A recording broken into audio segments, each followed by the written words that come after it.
In this video, we're going to talk about company risk ratings in Cobblestone Contract Insight.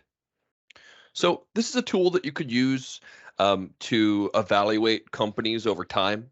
And I think you could use them in one of two facets. This is intended to be more of a risk feature first. So if you want, you can rate them on like debt risk and security risk and things of that sort.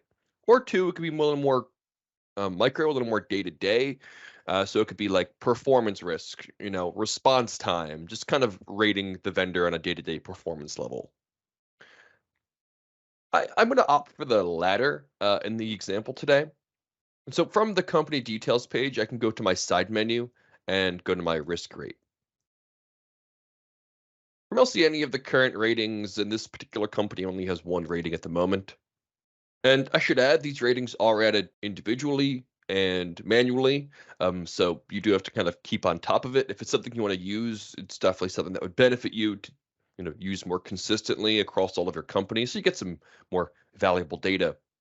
And then when it comes time to maybe renew with that vendor in the future, you'll have some information to credit them or maybe move on to start vetting other vendors. And I'm able to see all of these vendor ratings by both the vendor by vendor ratings. So I could see all of the ratings for this particular vendor, no matter the category.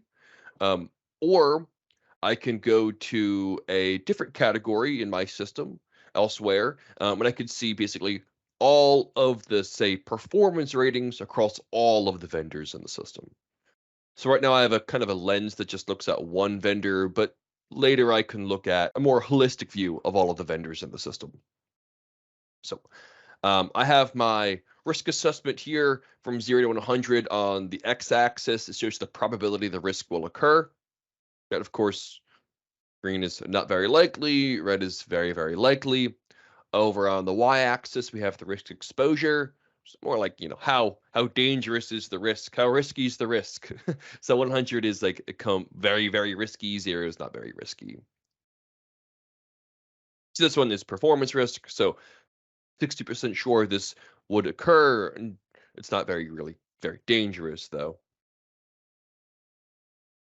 And then I have a bar graph just to show all of the data points side by side. I only have the one in this case with the monetary value at risk, but yeah, really only one data point at the moment. Below this, we can add new ratings if we want to. In the drop-down list, I just have two options here, performance risk and debt risk, and I'll choose performance risk. But we are able to modify this drop-down list to add other categories if you want to. Then these two sliding scales basically let us select our x-axis and y-axis. So this is the y-axis, how dangerous is the risk? I'll choose on the sliding scale. And now this sliding scale is inherently subjective, right? I mean, there's nothing in the system to say what a 20 is or what qualifies a 50. This is definitely something that I recommend if you want to use the tool, you put some standards to it within your own organization.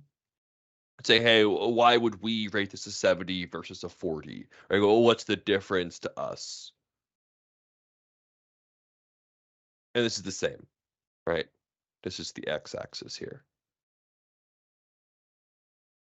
I can enter the maximum amount of risk exposure, like the monetary value. I'll put in, let's say this one's going to be $25,000 at risk. I can add a description of the risk.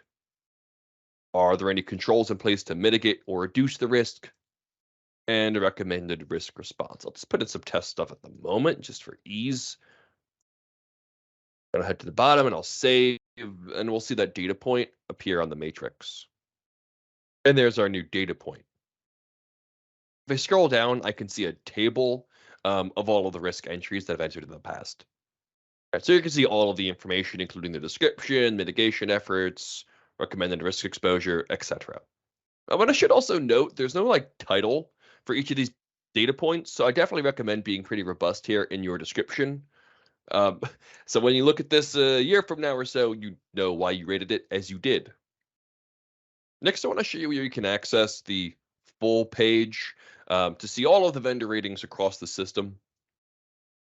So I'm going to go up to my main menu, and it is a bit deep, I'm going to go to reports and searches, down to risk analysis and risk mitigation tools. Here's a full page of different types of supplemental risk tools, most of which we won't be covering in detail during the course of this video series. I'm going to scroll down to 20 here.